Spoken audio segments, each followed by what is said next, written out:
Agriculture to give this opportunity to us. And also I would like to thank Roselyn and Suzanne for great hospitality. And I am also very happy to have friends like you from different countries.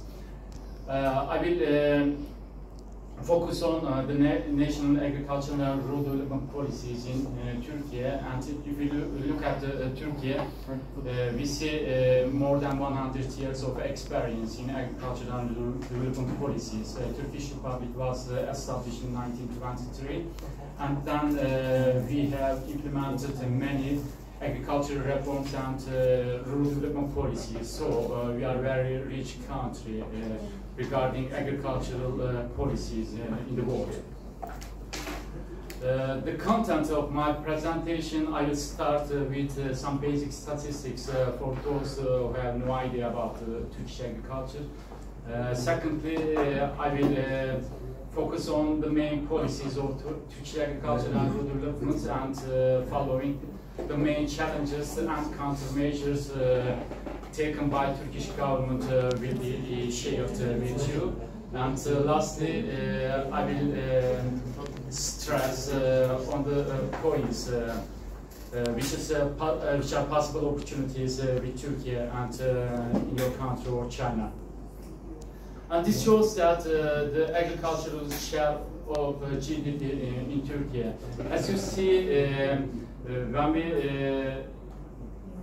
go back to 1990s, we see that the agricultural share is more than 10% in GDP in Turkey. But during the last two decades, we see that the agricultural share of GDP is just 6.7% now in Turkey, and this is a good improvement area. I think when we look at the developed countries, we see that, for example, in US or in UK or the other developed countries, the agricultural share in GDP is ideally less than 2% or 3%. This is very good if you develop your industry in your countries.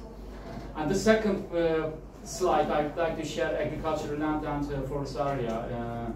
In 2023, we see in here the total utilized agricultural land and total arable land, fallow land, area of ornamental plants.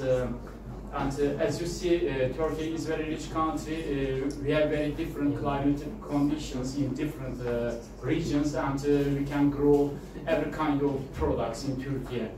Because we have Black Sea, we have Mediterranean Sea, we have eastern side, and we have also western side, and we are covered with 3 seas.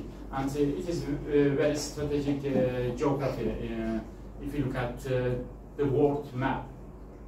And we see in here some organic crop production in Turkey, and nowadays the more the consumer increase their income, and the more they tend to consume organic product, and there is increasing higher demand from consumers for organic production in Turkey.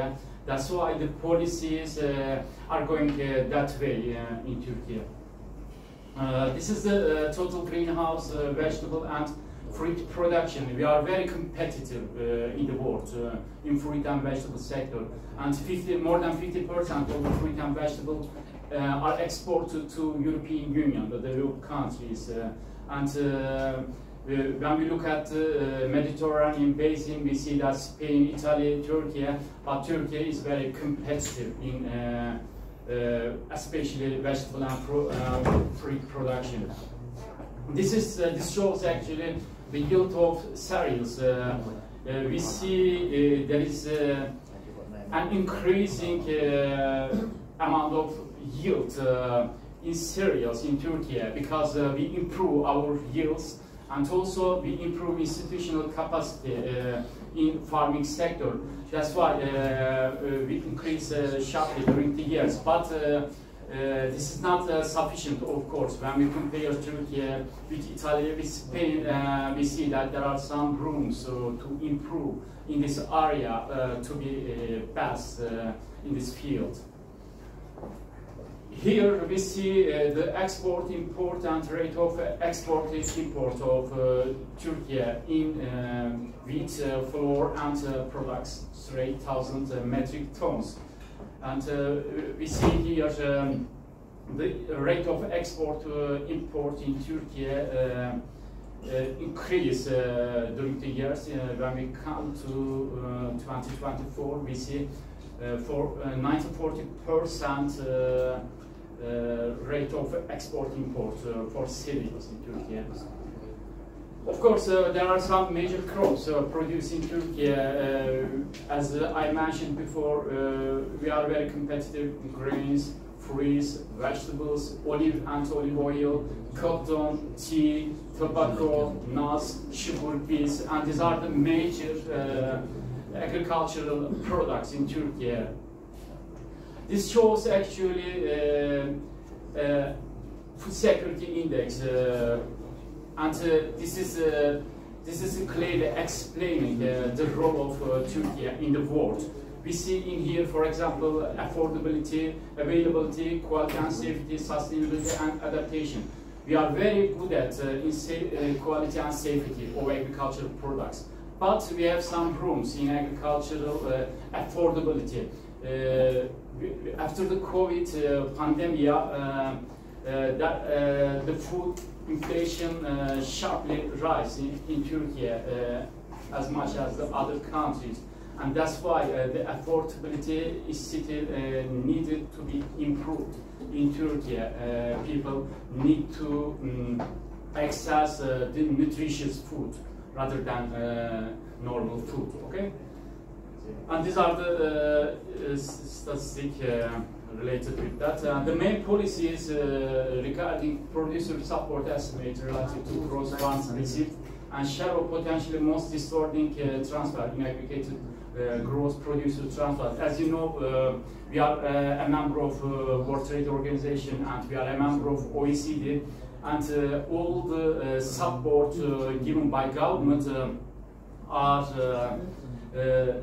should be done according to the international rules, standards given by World Trade Organization and OECD. And this shows that, for example, share of potentially most distorting transfer in agricultural sector decreased in Turkey during the years. Okay, this is a good point for Turkey because we need to get rid of the distorting efforts. And when we see the OECD documents, we see that most of the developing countries have some distorting subsidies for agricultural sector. This means that agricultural sector cannot be developed with the subsidies, and because you are the farmers just depend on subsidies and they have no area to improve in agricultural sector. There are, of course, some insurance products, and insurance policies are very important for small-scale farmers because they are very vulnerable and they are risk-averse, and we need to support them with some insurance policies in agricultural sector because they do not want to produce more and more. If something happens like disasters and they lose everything, and they need to be guaranteed, okay, with insurance policies. As you see, these are some insurance policies of Turkey. The policy issuance workflow given by the Minister of Agriculture.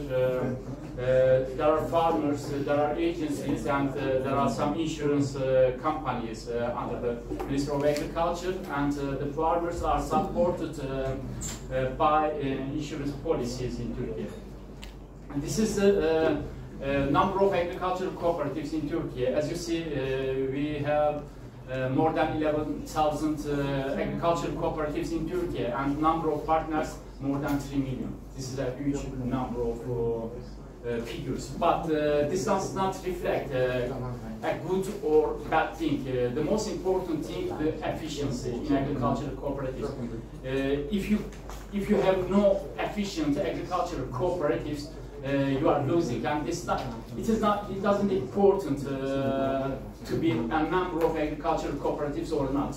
And when we look at the developed countries, cooperation development, we see that, for example, in Germany, in France, in other countries, cooperation is very important in agricultural sectors if you have small-scale farmers. And this shows commodity-specific transfers as a percentage of commodity gross receipts in Turkey. As you see, we have very important products in Turkey, like sunflower, eggs, poultry meat, beef and veal, cotton, potato, and wheat cereals. This shows three different periods in Turkish agricultural policies. When we look at the period to 1980s, we see that there was no privatization in Turkish policies. Okay, before 1980s, and we see that high tariffs for border protection, agricultural price control, input subsidies, import controls by the state economic enterprises. We were a little bit closed economy before 1980s. After the 1980s, with the privatization, we see there are some gradual reforms to liberalize trade, but with agricultural protection, of course. In that period, we saw agricultural reform implementation project, which was funded by World Bank, and privatization of some small-scale enterprises, and gradual reduction of tariffs of some agricultural inputs, etc. After the 2010, we see open market economy in Turkey, and also we see some agricultural protection. Agricultural tariffs continue to be used in order to protect our major products in agricultural sectors, and also we see some export subsidies of Turkey for other countries. And Turkey made a huge investment in rural infrastructure during the years after 2010. In here, this is a project, which is a huge project, $341 million project. It was funded by World Bank, Climate Smart and Competitive Agricultural Growth Project, because we will be talking more about the climate smart agriculture in the next decades, and you need to be ready for the next decades as developing countries. And the Turkey Flood and Drought Management Project and EU Rural Development Support for Agriculture and Rural Development. We are also a candidate country for European Union, and European Union also support Turkish agricultural sector in order to make the agricultural sector more competitive, particularly agricultural processing sector. And this is the planned public funding per measure in million in Turkey. As you see, we will focus more investment in physical asset of agricultural holdings, because we have still some rooms to improve in agricultural holdings. And secondly, investment in physical assets concerning processing and marketing of agricultural and fishery products. And the food value chain is very important. You need to support each step of food value chain to be more successful in competitiveness of agricultural sector. And advisory services is also an important area in Turkish agricultural sector. A pilot project is being implemented actually in Turkey, a specialized organized industrial zone based on planted agriculture. And this is a very huge project. Maybe after it is successful, we will extend this kind of project different regions to Turkey. And this shows the food systems of Turkey. Okay, we see that, for example, R&D technology is very important. It's a key issue in order to more competitive. But there are some areas we need to improve in R&D technologies, and there is a linear model in R&D technologies, and there are some research institutes, there are some startups, there are some universities. They develop some RD, some prototypes, but the rate of prototypes or the commercialization of prototypes are very limited. They do not, to a certain extent, go to the farmers, and we need to work more about this channel. And second thing, farming. And farming, there are we have also some traditional farmers. We need to improve their knowledge through the agricultural extension services, and we need to make more investment in agricultural extension. Food literacy is very important, and most of the farmers might have financially illiterate, and this is very important also for your countries. And if the farmers do not know the financial, and you cannot improve the productivity or the farmers' knowledge. And this is the key step, I think, for the agricultural extension point. And also, one of the points I would like to address is the food value chain. In developing countries, the most challenging issue, the food value chain is very long. There are some intermediaries, breakers, and farmers are the most vulnerable ones. And they cannot sell their products, or they sell their products less than market prices. And they are always losers. And we need to improve the farmers' living condition in rural areas. Otherwise, we cannot make the development in countries, okay? And also, agro-based industry. We see, you might have agricultural farmers in rural areas, but the most important thing is to set up agro-based industries with the technology in rural areas. And the rural areas should be strengthened by agro-based industries. Otherwise, there is no point giving much support for agricultural produce or farms, okay? This is the main challenges, harvest and post-harvest losses I would like to stress. This is a very important issue. I am sure in each country there are very significant harvest and post-harvest losses. This is a very big economic losses in developing countries, okay? We have also big losses in, as you see, in some products, for example, in citrus and fruit, the post-harvest losses increased 14%. It means that we lost 14% of citrus and fruit in Turkey. And we need to develop some technologies, okay, in order to prevent these losses, because economic losses for country. Degree of self-sufficiency, as you see, we are more or less self-sufficient in many products. But the most important thing is to lessen the losses, okay? If we decrease the losses, okay, we can say we are very successful in agricultural growth. But otherwise, you cannot increase agricultural growth in many countries.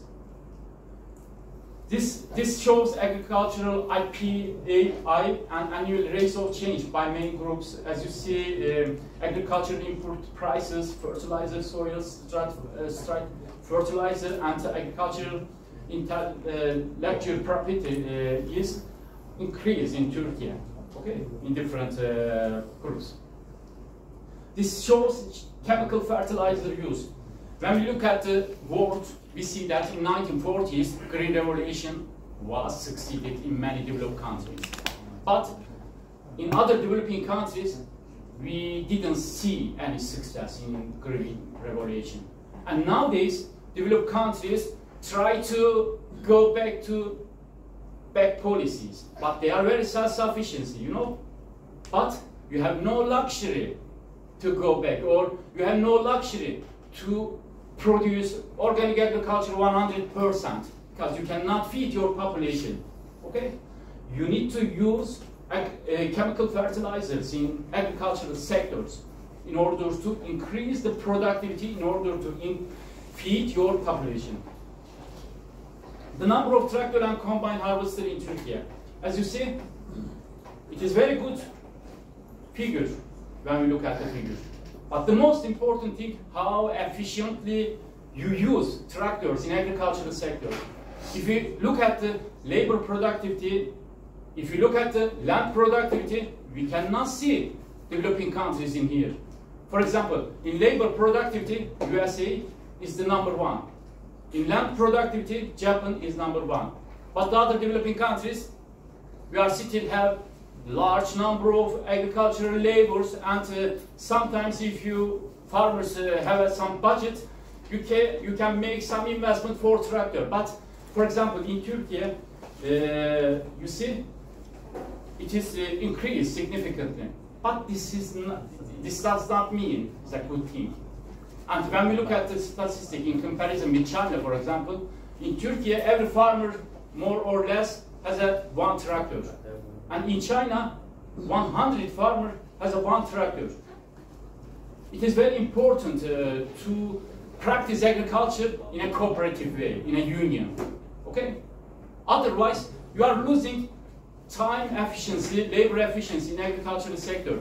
You are the farmer in Turkey, for example, use tractor just half an hour or 1 hour daily. In United States, they use 8 hours. They use very efficiently. But we have no luxury to lose this efficiency. Organic production in Turkey, and the number of agricultural holdings and area, as you see, in here, the organic production increased, and in the last few years, it decreased a little bit because of the high food inflation. But probably it will tend to increase in the next few years. This is the pesticide using Turkey as tons, okay? You see herbicide, insecticide, acaricides, fungicides, etc. We increase the amount of pesticide used in agricultural sector, but we are better than many European countries in pesticide use, and we are using less pesticide if compared with France, UK, or other countries. Okay, this is a good point if you want to produce more organic production. Okay? Agricultural cooperatives are very important in Turkey. We are developing agricultural cooperatives because they are not so efficient, okay? There are many number of agricultural cooperatives, but they are just put titles, agricultural cooperatives, but they are not professionally working. The unity, the people need to gather together in order to create a farmer lobby. If they have no lobby, they cannot develop themselves in the agricultural sector. We have established some criteria in order to improve agricultural cooperatives and unions in Turkey. As you see, these are the number of issues in the law. Possible opportunities with Turkey. Turkey is getting better and better in research and development. We have very good startups, technology companies, where they are very good. And they are working on agri-food technologies in Turkey. But they are really good. They are very big cooperation in European Union countries. They are very big cooperation in other countries. You can figure it out, the strength of Turkish startups. That's why you need to work Turkey about the agri-food technologies. And also maybe Turkey and China can work on agri-food technologies also together. Joint accelerator programs in agricultural technology. This is very important. And if you look at the European Union or the other developed countries, they are trying to implement new models, okay, accelerator technologies. Because as I mentioned before, commercialization of prototypes is very limited in developing countries. You need to develop agri-food technologies, and you need to increase the commercialization of prototypes in agricultural sector. Startups produce some prototypes. They need to be validated and commercialized in agricultural fields. Climate smart agriculture. This is unavoidable for all countries. We cannot escape from climate change. We need to adapt now our conditions for the climate change, because the players now, in the most important players, design, okay, agricultural sectors according to the climate change. We need to adapt, we need to develop technologies in order to be more competitive in the agricultural sector. Agricultural biotechnology is another field. It is a very important field. We need to work together in order for being successful in agricultural biotechnology. Geothermal greenhouse technologies. We are now, as I mentioned before, working on geothermal greenhouses in Turkey. The technologies are also very important. And irrigation technologies, another point. And most of the countries, in developing countries, use wide irrigation. They are losing water, they don't use water efficiently, and also they disrupt the content of the soils.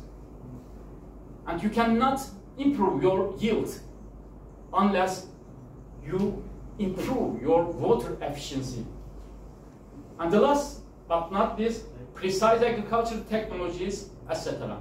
And this is also very important areas, and most of the technology companies work on precise agricultural technologies in order to lessen the harvest and post-harvest losses in developing countries. Okay? Thank you very much for listening to me.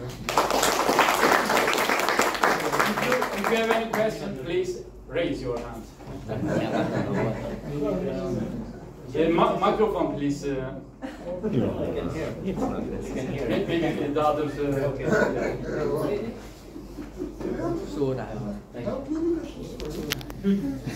Thank you for your presentation.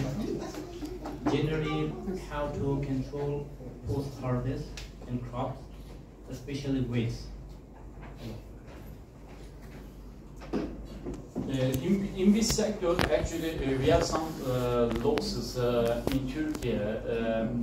We are nowadays developing some technologies for the wheat sector. For example, when we look at the agricultural fields, wheat fields, as imagined, and the tractors sometimes cannot harvest all the area. For example, the corners of the fields. And we are developing some technologies not to lose any wheat in the field and in Turkey. And also we have developed some special machinery for it. And this is very important because if you think the tractor harvesting, okay, and all the corner area, and they cannot harvest. And also, for example, another point in carrot. And we have also some post-harvest losses in carrot. But we are developing some new technologies for